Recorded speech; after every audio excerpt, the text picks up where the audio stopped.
ગુજરાતમાં અત્યારે હાલ વરસાદની શક્યતાઓ નહિવત દેખાઈ રહી છે.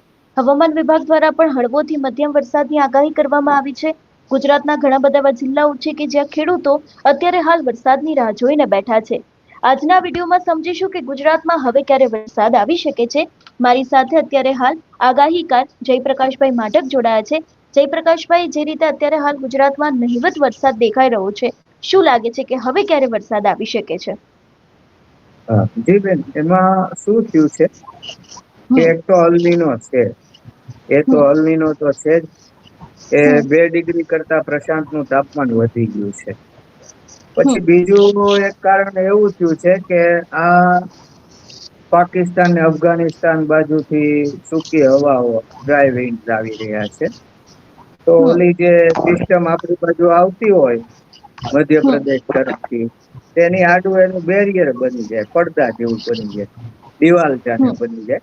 એટલે એ હમ સિસ્ટમ છે એ આમ આવવાને બદલે ગુજરાત તરફ આવવાને બદલે આમ વળીને ઉપર તરફ ચાલી જાય.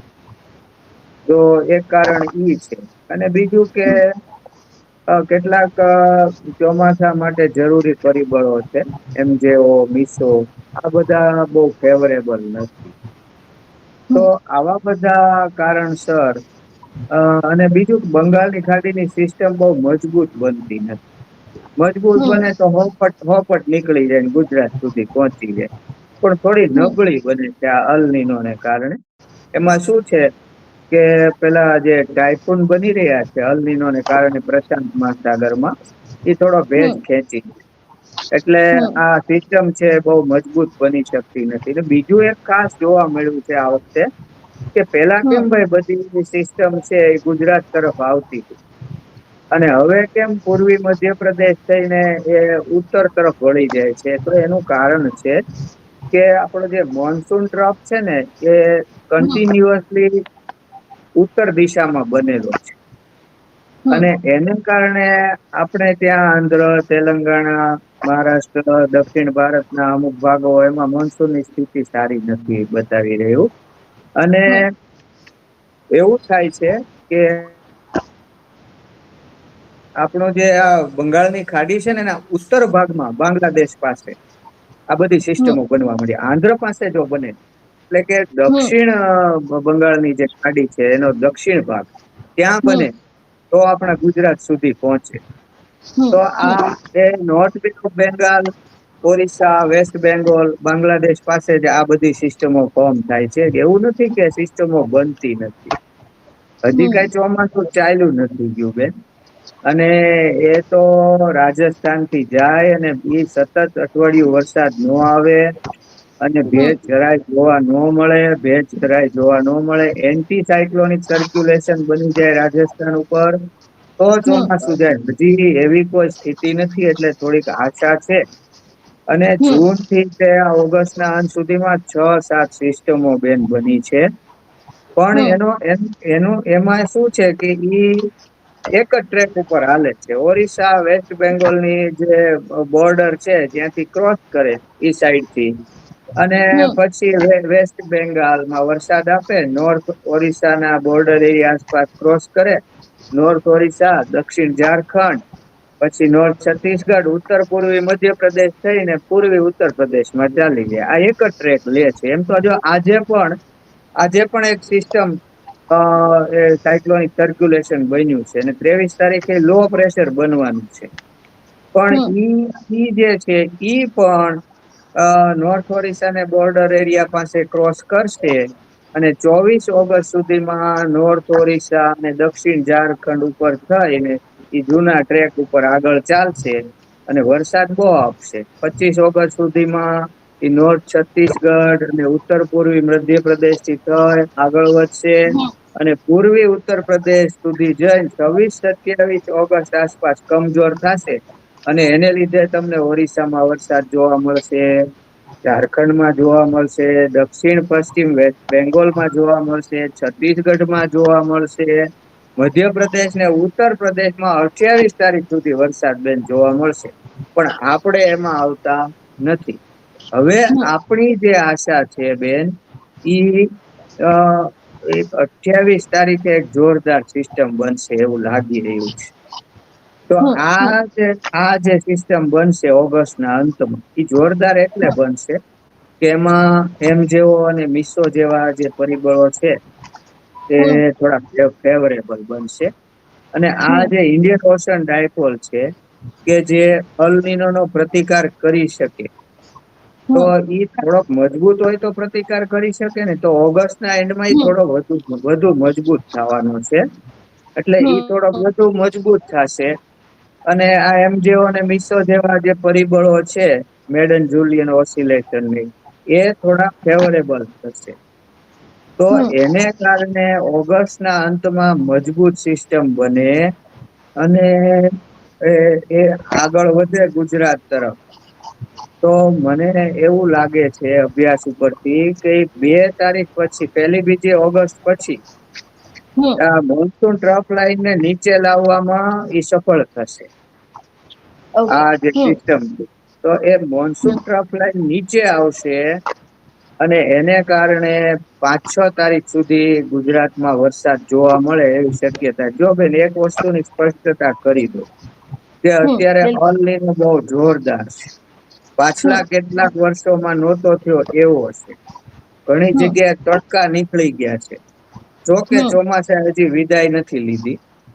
હમ એટલે આવી વિપરીત પરિસ્થિતિમાં હું આ જે આશાનું કિરણ આપવાનો ખેડૂતોને પ્રયાસ કરી રહ્યો છું. આપણે બિલકુલ આ સામા પૂરે તરવાની વાત છે. પૂર નથી પાછું. સામો હમ પ્રવાહ છે એ અલનીનોનો પ્રવાહ છે, પાણીનો પ્રવાહ હમ નથી. તો હમ એમાં આપણે આ શોધવાનો બેન પ્રયાસ કરી રહ્યા છીએ. એટલે જો આમાં કાંઈ પણ ટ્રેકમાં ચેન્જ થાય, સિસ્ટમ મજબૂત ન બને તો બેન ફેરફાર થઈ શકે. એટલે પછી કઈ ગડબડ થઈ શકે. પણ મને બહુ આશા છે કે હજુ આશા મુકાય નહીં અને ઓગસ્ટના અંતમાં વરસાદની જે ગતિવિધિઓ છે એમાં વધારો જોવા મળે, સક્રિયતામાં વધારો જોવા મળે. અને ઓગસ્ટના પ્રથમ સપ્તાહમાં રેનફોલ એક્ટિવિટી વધી જાય ગુજરાતમાં, હમ એવું મને લાગે છે. એ પેલા રાજસ્થાનમાં પણ વરસાદ વધશે એવું મને જણાઈ રહ્યું છે બેન. અને ગ્રહો એવું બતાવી રહ્યા છે કે કદાચ 25, 26, 27માં પણ થોડોક વરસાદ વધી જાય. હમ કેમ કે ચંદ્ર છે એ ઉચ્ચના ગુરુની દ્રષ્ટિમાં આવે છે. અને પછી હમ 8, 9, 10માં જળ રાશિ કર્કની અંદર ચંદ્રગુરુ ભેગા થશે. તો મને તો બેન એમ લાગે છે કે 8, 9, 10માં પણ બેન વરસાદ આવી શકે છે બેન. આ મારો અભ્યાસ છે. જી બોલો હવે બેન. જી જી. જયપ્રકાશભાઈ, તમે કીધું કે ઓગસ્ટ મહિનાના અંતમાં અને સપ્ટેમ્બર મહિનાના શરૂઆતમાં 10 દિવસ વરસાદી વાતાવરણ રહેશે. પણ ગુજરાતના ઘણા બધા એવા જિલ્લાઓ છે કે જ્યાં હજી સુધી વરસાદ પહોંચ્યો જ નથી. દેવભૂમિ દ્વારકાના ખેડૂતો તો અત્યારે માંગ કરી રહ્યા છે કે એમના જિલ્લાને દુષ્કાળગ્રસ્ત જાહેર કરવામાં આવે. તો શું લાગી રહ્યું છે, એ પણ દરેક વિસ્તારમાં આજે નવો વરસાદી રાઉન્ડ આવી રહ્યો છે, ત્યાં પણ વરસાદ આવશે ખરી? જો બેન પેલા તો વાત ઈ છે કે હમ ચોમાસું પેલા તો ગુજરાત ઉપર જ પહોંચી નથી રહ્યું. આ સિસ્ટમ હમ છે ગુજરાત ઉપર જ પહોંચી નથી રહી. અને એ મધ્યપ્રદેશના પૂર્વ ભાગ સુધી પહોંચે છે ને વહી જાય. એટલે પેલા તો ઈ ગુજરાતમાં ક્યારે પહોંચશે ઈ એક સમસ્યા છે, અથવા એનું બિલકુલ મહત્વ છે. અને જો હમ ગુજરાતમાં પહોંચી ગઈ, ધારો કે મજબૂત સિસ્ટમ હોય તો ગુજરાતમાં પહોંચી, તો સંભવ છે કે એ પશ્ચિમ ગુજરાત સુધી પણ પહોંચી જાય. પણ પેલા હમ ગુજરાત ઉપર તો પહોંચવા દો ને. તો ગુજરાત હમ તરફ આગળ વધશે અને એમ લાગે કે હવે બધા કેવા માંડશે કે ભાઈ હવામાન શાસ્ત્રીઓ કે હવે ગુજરાત તરફ આગળ વધી રહી છે, આગળ વધી રહી છે. 28 તારીખે જે આ હમ બની છે સિસ્ટમ, એ બહુ મજબૂત હમ છે. અને એને લીધે ટ્રફ લાઈન નીચે આવે છે, ગુજરાત તરફ આવી રહી છે. આવું વાતાવરણ થાય તો આપણને આશા રહે કે આ પશ્ચિમ ગુજરાત તરફ પણ આ પહોંચી શકે બેન. તો આ રીતની બેન પરિસ્થિતિ છે. આપણે આશા રાખીએ છીએ કે અલનીનોના આ વાતાવરણની અંદર આ હમ સિસ્ટમ છે, ભગવાનને પ્રાર્થના કરીએ છીએ કે 28 તારીખે, અને કેટલીક હવામાન એજન્સીઓનું પણ સમર્થન છે મારી વાતને, કે હમ પહોંચી શકે છે. ગુજરાત તરફ પહોંચી મજબૂત સિસ્ટમ બનશે અને ગુજરાત હમ તરફ પહોંચી શકે છે. કેમ કે હું તો બધો ગ્રહોનો અભ્યાસ કરતો હોઉં અને હમ આ બધા વિજ્ઞાનનો પણ અભ્યાસ કરતો હોઉં, તો એક શક્યતા તો બેન છે. સાવ નિરાશ થવા જેવું નથી. જી બેન. તો એક શક્યતા તો અ બધી રહી છે. હા બેન.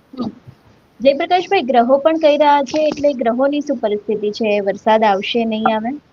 ગ્રહોમાં મેં આપણે કહ્યું ને 25, 26, 27 માં હમ ગ્રહો એવા બને છે, ચંદ્ર ઉપર ગુરુની શુભ દ્રષ્ટિ આવે છે, તો હમ એમાં વરસાદ થોડો વધ્યો હોય એવું લાગે, અને ભગવાન કરે જાજો વધી જાય. પણ બિલકુલ. એમાં આ ચોમાસાની ગતિવિધિ વધે એવું લાગે છે. અને મેં આપને કહ્યું કે 8, 9, 10, સોરી, એક પેલા વાત કરી દઉં કે 4મી ઓગસ્ટે જન્માષ્ટમી છે. હવે હમ જન્માષ્ટમી ના દિવસે રાત્રે રોહિણી નક્ષત્ર છે. હમ તો એવું જયારે હોય ત્યારે હમ જન્માષ્ટમી આસપાસ પણ વરસાદ થાય, અને જન્માષ્ટમી પછી પણ વરસાદ થાય. હમ તો હમ અને બીજું કે તારીખ 6 સુધી તો આ મોન્સૂન ટ્રફ લાઈન નીચે આવવાને લીધે વરસાદ આવવાની સંભાવના છે જ. એટલે હમ જન્માષ્ટમી પછી 2 દિવસ સુધી, અને પછી મેં આપને કહ્યું કે 8, 9 ને 10 તારીખે જળથી કર્કમાં ચંદ્ર ગુરુ ભેગા થશે, તો હમ એમાં પણ વરસાદ આવવાની બેન સંભાવના છે. અત્યારે નક્ષત્ર પણ 30, 31 તારીખ થી બદલાય છે. બેન, નક્ષત્ર બદલાય ને ત્યારે એકાએક વાતાવરણમાં પરિવર્તન આવતું હોય છે. એટલે 31 તારીખ બિલકુલ. થી આપણે 31 તારીખ થી આપણે ગણી શકીએ કે પહેલો હમ સપ્તાહ, અને પછી થોડુંક આગળ વધે તો 8, 9, 10 તારીખ સુધી પણ હમ જો કુદરતની કૃપા થઈ જાય તો આપણે આમાંથી બહાર આવી જઈએ, અને વરસાદની ઘટ છે એ ઓછી થઈ જાય. એવું બેન મને આશા છે. હા, બોલો હંસિકાબેન. બિલકુલ જયપ્રકાશભાઈ, આપ અમારી સાથે જોડાય બદલ આપનો ખૂબ ખૂબ આભાર. હા બેન, નમસ્તે. જે રીતે આજે આપણે આગાહીકાર જયપ્રકાશભાઈ ની સાથે વાત કરી છે, એમનું એવું પણ કહેવું છે કે આગામી દિવસોમાં હવે વરસાદ આવી શકે છે, કારણ કે જે મોન્સૂન ટ્રફની જે લાઈન છે એ પણ હવે ધીરે ધીરે નીચે આવશે ને એને જ કારણે ગુજરાત છે અને એના સિવાય આસપાસના રાજ્યો છે ત્યાં પણ ક્યાંક વરસાદી માહોલ ફરી એક વખત જોવા મળી શકે છે. આ વિષયને લઈને તમારું શું માનવું છે અમને કમેન્ટ કરીને ચોક્કસથી જણાવજો. તેની સાથે અમારી ચેનલ નિર્ભય ન્યૂઝને લાઇક, શેર અને સબસ્ક્રાઇબ કરવાનું ભૂલશો નહીં. નમસ્કાર.